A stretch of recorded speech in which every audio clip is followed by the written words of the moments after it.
A Study of Modern Zoroastrianism by James Hope Moulton. After Zarathustra is chapter 3 of book 1. And let's continue here. There is, in addition to the Avestan text, a great mass of literature which might be called deuterocanonical. It is written in the Middle Persian, or Pahlavi, the language of Persia, between about the 3rd century BCE and the Muslim conquest. It is a language of great difficulty because of the extremely imperfect script in which it is written, when the same character may stand for 24 different combinations of sounds. The outsider naturally wonders whether any reliable translation is possible. An authoritative account in English of Pahlavi literature is given by the greatest of all students, the late Dr. E. W. West, in Geiger and Kahans Grundriss der iranischen Philologie, Volume 2. Dr. West translated a number of important Pahlavi treatises in sacred books of the East, where they were allowed 5 volumes out of 49, of Avesta having 3. Parsi scholars are busy adding to the tale. The value of the literature merely depends on its preserving lost Avestan material. Some of it is interesting in itself, such as the treatise Bundahishan, which gives a very curious account of cosmogony and the primitive history of man, with the events of the end of all things, but speaking generally and with no sort of claim to judge except from the English of the text, which such a scholar as West thought worthy of selection, the present writer can pretend no regret that other studies have made Pahlavi an unattainable luxury. We return to the Avesta to delineate briefly the course of Zarathustra's religion after he passed away. The reconstruction of the history is necessarily a work of inductive hypothesis, and the writer can only set down his own view, referring to his other work for the argument in its favor. After sketching this interpretation, we shall let the later Avesta speak for itself, and the reader may judge of the relation between its religious standpoint and that of the Gathas. The history will, in any case, start from the 7-chapter Gatha, which is marked out by its dialect from the later Avesta, and set with the Gathas proper. We may set aside the first 2 stanzas of Yasna 35, and the whole of Yasna 42, which are later introduction and conclusion, needing separate treatment. There is a significant trace of a marked difference of form. In one of the pieces there are 2 fragments of verse, and instead of the complicated meters of Zarathustra's hymns, we have the simple octosyllable quatrain, which is ubiquitous in the latter Avesta, and particularly identical with the more developed shloka of Indian epic. We do not find Zarathustra named, which makes it somewhat unsafe to assume with Professor Bartholomew that he is addressed in one line where an unexplained thou occurs. His own special creations, right, good thought, dominion, and piety, are prominent. Welfare and immortality are not mentioned. These conceptions, for the first time, receive the collective name, which becomes technical in all the latter Avesta and other documents of Parsi religion. This stanza should be quoted. So now we adore the good ones, male and female, the holy immortals, ever living, ever increasing, who, male and female, abide by good thought. Yasna 39 2. Now these abstractions in the Gathas have gender but no sex. The first 3 of them are grammatically neutral, and those Aramati, Harvatat, and Amaratat, which are grammatically feminine, are no more female than the others are male. There has unfortunately been little possibility of discussion upon the central thesis of my early Zoroastrianism, Iranists are lamentably few in Britain and America, and between us and the experts across the Rhine, the great gulf, opened only a few months after the book appeared. I value all the more heartily the support I have received from Bishop Cassertelli and Dr. Lewis H. Gray, from an expert in an allied subject, Professor A. Berrydale Keith. I have received a criticism of my theory of the Magi in the Journal of the Royal Asiatic Society, suffering somewhat from overmuch ipse dixit, but helpful in its contributions from the Indian side. In restating briefly my account of the Magi, which is repeated in my article upon the subject in the Encyclopedia of Religion and Ethics, I shall take into consideration not only Professor Keith's points, but the remarkable independent researches of Dr. D.B. Spooner, whose sensational discoveries at Patna have started profoundly interesting hypotheses as to the part the Magi played in early Indian history. A lecture of mine on Dr. Spooner's work, delivered in Bombay University, is included in my little book of addresses entitled The Teaching of Zarathustra, Bombay, 1916. In the 7 chapters, all is changed. The neuters have become masculine, the feminines definitely female, and no one would think of describing them as anything but real divinities, or archangels at least. For the rest are aspects of God, perhaps, too, But Christians like to think in the polytheistic terms because they have a group of 7, group of 3. Okay, well, same principle, right? For the rest, the influence of the prophet is seen in the ubiquity of his concepts, and their progress towards the position they occupy later is apparently combined with unconsciousness that it involved departure from the founder's spirit. There is stereotyping of epithets, though not yet the epithets which are fixed in the latter phraseology. We have other genuine characteristics of the prophet's system. The Dana, self, is conspicuous, and the 2 worlds, corporeal and spiritual, and beyond everything, the transcendence of Ahura Mazda is unquestioned.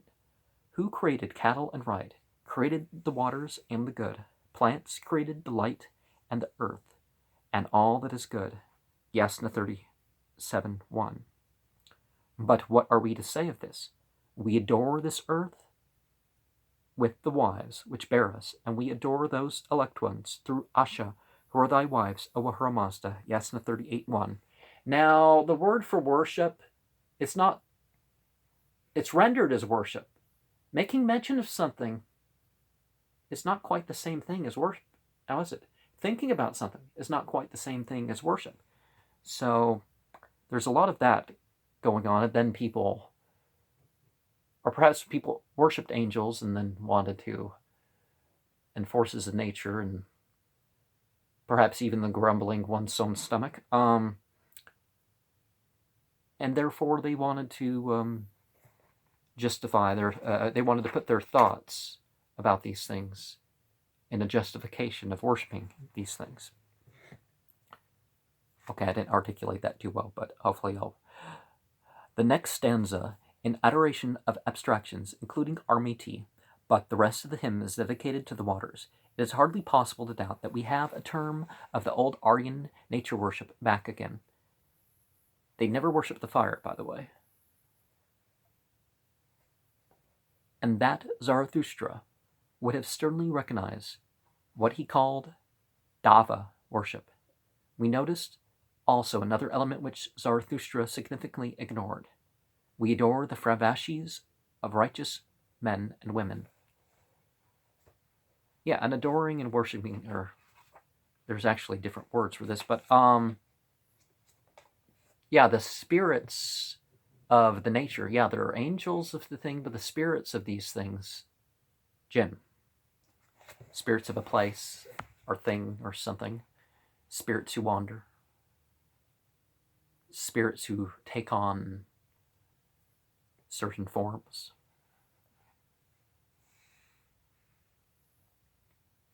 We have seen already why he passed over these spirits so conspicuous in the latter religion. The 7 chapters proceed very clearly from a priestly source.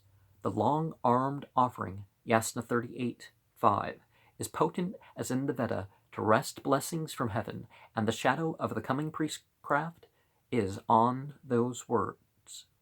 O Mazda Ahura, make the warriors righteous and following right, the husbandmen serviceable, for long earnest, firm comradeship to us, that they be devoted to us. Yasna 43. Devoted and prompt, with their acknowledgments of long-arm sacrifices performed. There is no true analogue to this in the Gathas, though excellent authorities would find priestly caste in the Eri Yaman, which seems rather to mean brotherhood, the master and his pupil. The appendix to the 7 chapters takes us distinctly further along this road, by which the time has come to a long way from its starting point. We adore Mazda and Zarathustra is a new departure indeed. The holy immortals and the 7-chapter Gatha receive adoration, and the waters, see, they're even worshiping the book. Although some people, it does seem like they worship a particular scripture. But a lot of those claims that people are doing, that is misunderstood. And 7 chapters, Gatha, receive adoration, and the waters, mountains, roads, fields, lakes, winds, and the rest of the nature powers. Hyoma is back again, in his old place, from which the prophet so fiercely ejected him. Whether in his reformed character or not, we cannot say, and there is at the end a curious verse. The return of the priest, Atharvano, we adore, who have gone afar, to those who seek right in lands. Does this point to missionary propaganda? Well, if it's pointing to the missionary propaganda, that's obvious, is that you obviously care about as much of humanity as possible. And let's make it real. If you're, even if they don't accept one's faith, if one's showing, hey, we can get along, it makes one safe from the surrounding kingdoms and stuff too, doesn't it? The 7 chapters, short though they are, have revealed abundantly the trend of religion when Zarathustra was gone. There is no sight of the Magi or the features of latter Zoroastrianism, which are classic witness associated with them, but the main cults of the old nature worship are back, again with very little change. It was only necessary to subordinate them to the supreme deity, to call them angels instead of gods, as we should put it, and everything might go on as before. Well, God is a very ambiguous term in English, isn't it? It is, of course, it's used for all sorts of things. It is, of course, just what happened in the early history of Christianity. Old entities became new saints, often even without changing their name, like Brigid and, and a veneer of Christian phraseology suffice to make the whole thing quite sound. The parallel holds in other directions. Old Nick, too, We have seen that in the 7 chapters, or rather, in their latter appendix, the sacrifice of Zarathustra's teaching was atoned for by an apotheosis of the teacher. We are safe in the assuming that other religions' teachers, as well as Zarathustra, were they to revisit communities that honor their respective names in this way, would alike regard the atonement as an aggravation of the offense. Yeah, none of them wanted the cults named after them or wanted to be considered founders of religions. Another common element is the revival of the old habit of using spells. In the appendix and the introductory stanza of the Haptan Haiti, the new Gatha itself is already an object of adoration, as the Gathic dialect became archaic and finally unintelligible. The Gathas took on a character their authors little dreamed of, on the principle omne ignotum pro Magnifico, the words in the dead language acquired a special sanctity, and the mantra by which Zarathustra meant a word of prophetic inspiration degenerated into an incantation. In India, probably the mantra had never been anything else. This, too, is a familiar phenomenon in other religions. Now, there's a good 10 million people who've memorized the Quran and actually understand the language. But I have even met people that have memorized the whole Quran and they don't even know the first chapter. Occasionally, these people aren't even Muslim because they've, if they can't follow Tawheed, if they can't follow monotheism, they're not Muslim. There's other indications it's maybe the case too, but two such African American individuals, I mean real African Americans because they were from Africa, when they came to America, they decided we are going to understand what the Quran means. And they actually learned the Pickthall Quran translation and how it correlates in order to understand their faith. So they stuck to their memorization and they developed an understanding. But there's more to the issue than that. Another side of this issue is the obvious fact of, what am I thinking? Of the whole intention. Is it just, if it doesn't even matter what it says, it's just, this is just something we say on this occasion. No matter how well you understand it, if it just stays as words in one's mouth, that's how it is. But that's how it starts. So let's not try to chase away the start of things just because all these tendencies, the relationship, the consciousness, because yes, the form is important. Yes, the rules and skills are important, but the relationship and the consciousness is the most important aspect of the faiths themselves. All these tendencies appear in a very much heightened form in the parts of the latter Avesta, which are written in verse. This fact authenticates them, broadly speaking, as of decidedly higher antiquity than the prose parts, which have a great deal of suspicious grammar, suggesting that when they were composed the language itself was obsolete, and not merely the art of metric. For the description of the contents of the verse Avesta, it will suffice to refer to the little book, Early Religious Poetry of Persia, which is devoted to this literature, while there are signs of the work of the Magi, whereof more before long in the Yashts and the other verse sections, their character generally is much more like the 7 chapters, late and perfunctory prose, Yashts being left to the next section. We find that the entities in whose honor these hymns are sung are mostly the old Iranian spirits whom Zarathustra dethroned, Hyoma, Mithra, Tishtriya, the star Sirius, Varavashis, and the new water spirit, Anahita, from whom an instructive notice in Herodotus we find to be largely an importation from the Semites, are the main objects of worship. Now, the existence of such things and these things became worship, but are the beings connected to them became worshipped, but that doesn't mean that necessarily these things were dethroned from their actual position. It's just that they weren't considered gods. They were just something cosmologically or something that perhaps was interacted with at times, and we soon realized that the subordination of these ex hypothesi angels to Ahura Mazda has been very imperfectly done.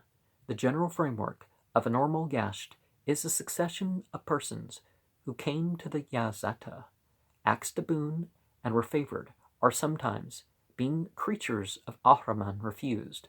But the stanza now to be quoted from the Yasht, dedicated to Anahita, is paralleled in other cases, and Parsi theology has a hard task if it would reconcile such language with monotheism.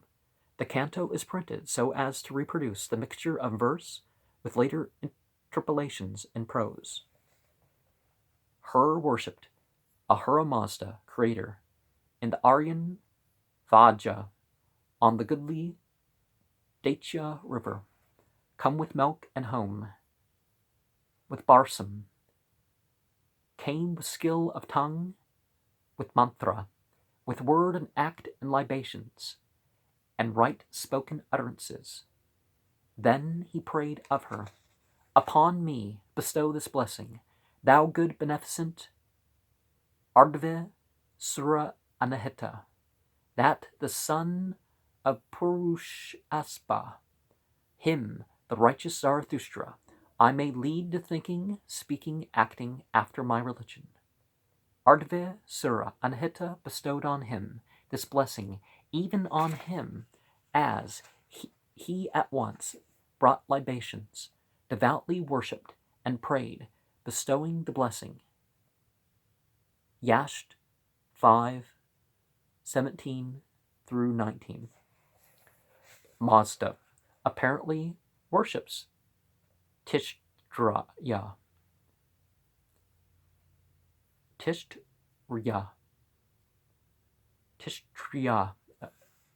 I'm struggling. Yasht 8:3 and Ashi Yasht 17:61. And in 10:1 he declares that he has created Mithra as worthy of worship as himself. Well, again, making mention of. And in India, you see the same thing, making mention of being turned into that sort of thing. But God worshipping something. Anything that worships isn't a God. But this last stanza is given by Gildner as prose. It is clear that such concepts belong not to monotheism, but to what is called henotheism. Well, not quite, but in which one so-called divinity fills the whole stage for his time, but another may stand equally alone there when his turn comes.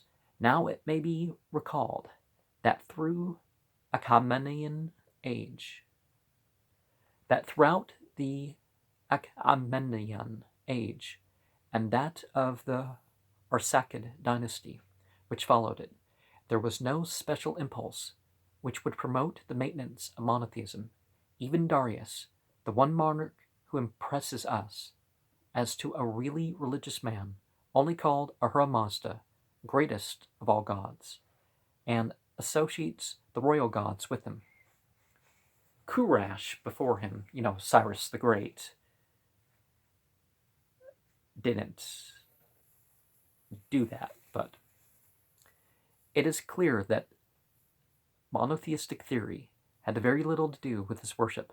His successors do not count in the same way, but such an outrage as the annual burial of noble youths and maidens to appease the so-called god beneath the earth, recorded by Herodotus of the wife of Xerxes, is evidence that the court religion was not strongly protected from polytheism.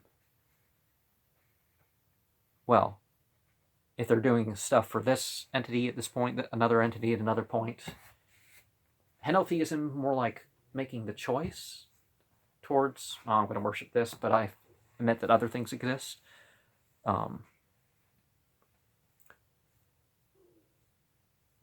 Our present purpose does not require us to go into detail as to the historical matters which are examined at some length in the Hibbert Lectures. We may round off our historical survey with a summary of the foreign influence which came in complete divergence from Zarathustra. My stomach's really growling today, but I've already eaten. All our classical authorities agree in their strong impression of a very marked difference between the Persians and the Magi, who before our earliest witness had made themselves indispensable as priests. The Magi were one of 6 tribes among which the population of Media was divided. They made a temporarily successful bid for political power, whom Gaumata the Magus seized the throne in the character of Bardia. Smerdis, the murdered brother of Cambyses, the Aryan aristocracy, regained its power under the leadership of the great Darius, and an annual festival, the Magophonia, celebrated the downfall of the priests who had tried to be kings. After a generation or two, we find the Magi firmly established as a sacred caste. Their general resemblance to the Brahmins is very suggestive in the light of Dr. D.B. Spooner's investigations. They keep their distinctive practices for centuries, and Greek witnesses expressly show that the Persians did not share them. Conspicuous among these were the exposing of the dead to vultures and the practice of next of kin marriage, which one does see it. Proof of when these specifically appeared or got re-put in. Well, I mean, it was never part of Mazda Yasna Zarathustra proper, but I mean, it was how it got put into the presumption of what that was. For these and other peculiarities, Aryan parallels have been adduced. No serious difference is made to the general theory, provided that Aryan is understood as Aryan-speaking. In this sense, the Scythians and other aboriginals were Aryan. What concerns us more is the Magi did not convert the Persians to their special practices, except to a very limited degree. We cannot prove that the Persians made use of the vultures before the Sassanian age. In spite of their priests' vehement declamations about the religious merit of marriage with sister, daughter, or mother, enforced even by making Aramati the daughter and wife of Ahura-Mazda, the Persians rejected the Magian doctrine with abhorrence. Attempts to find the doctrine in the Avesta, though supported even by such an authority as Professor Bartholomä, are complete failures. The modern Parsis try very hard to prove that even the rabbinic literature, well, their version of the Mobenic literature, has been misunderstood, and that the classical writers were transmitters of a libel. The authority of Dr. E. W. West and others must determine the first point. As to the second, the testimony is too varied and too clear to be questioned. But the admonition does not compromise the Parsi religion, which emphatically rejected this alien element from the first. Other characteristics of this sacerdotal caste were also rejected. Plutarch tells us that the Magi sacrificed a wolf to a so-called god of evil in a sunless place. This is akin to the spirit of Mithraism. But the propitiation of evil powers never gained any footing in Parsism. Parsism? Okay, Parsism. The interpretation of dreams and the practice of astrology were famous accomplishments of the Magi. Neither has any place in the Avesta, nor has the evil magic, which gained its very name from them. Well, magic being the skill, the art and science of religion, yeah, that was always a part, thank you very much. But the demonization of the term is, oh, it must be involvement of the jinn and worshipping of objects, and, okay. We may reasonably conjecture that the only Magi resident in Persia identified themselves with Zoroastrianism, and that a great many Magi living in other countries kept up their own special beliefs and usages, which might easily be credited to Zoroastrian Magi by misunderstanding. Those, however, threw in their lot with the Mazda Yasna. Mazda Yasna has Zarathustra. So, the religion of only worshipping God, all the praise, all the celebrations, all the songs, that's for God. Following Zarathustra. It's not Zoroastrianism. It's not, the religion isn't about Zoroaster. Kanon Zardosht is definitely still the same thing. The great many Magi living in other countries kept up their own special beliefs and usages which might easily be credited to Zoroastrian Magi by misunderstanding. Those, however, who threw in their lot with the Mazda Yasna profoundly modified its whole spirit. The most far-reaching change brought in was that which inclined the religion to something fairly called dualism. The Vendidad and Parsi religion, as dependent on it, must be called essentially dualist, with one crucial reservation. For the Magi, the word is one vast game of chess. The world is one vast game of chess. There is a black king whose functions and moves are exactly those of the white, and every other piece has a corresponding piece on the other side of the board. But the creed never wavered as to white's untimely winning. Indeed, Magian calculation could tell in how many moves it would be checkmated. It works out at 2398 of the Common Era. Those who are in a hurry for greater precision will find the exact hour supplied in Dr. West's account of the world chronology. The very thoroughness with which the Magians carried out their system of exact balancing saved them from any really serious danger of dualism. If Ormazd is omnipotent and omniscient, clearly Ahriman must be weak and ignorant, and with such a disadvantage he has no chance in the struggle. The Magi were responsible, it would seem, for the great development of ritual, just as the Brahmins extended the simple Aryan ritual to the enormous complexity it attains in India. So did the Magi in Iran. The stamp of a priestly caste is over the whole system. The so-called deity. Oh, okay.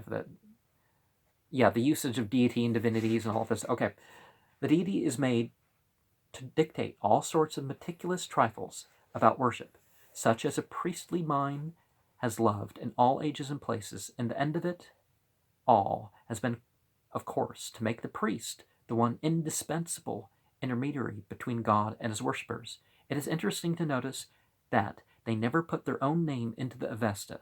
It would explain this if the name was historically a nickname given by outsiders.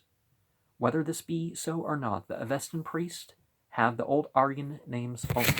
Now, let's realize also here that the professional priesthood wasn't in the movement to start.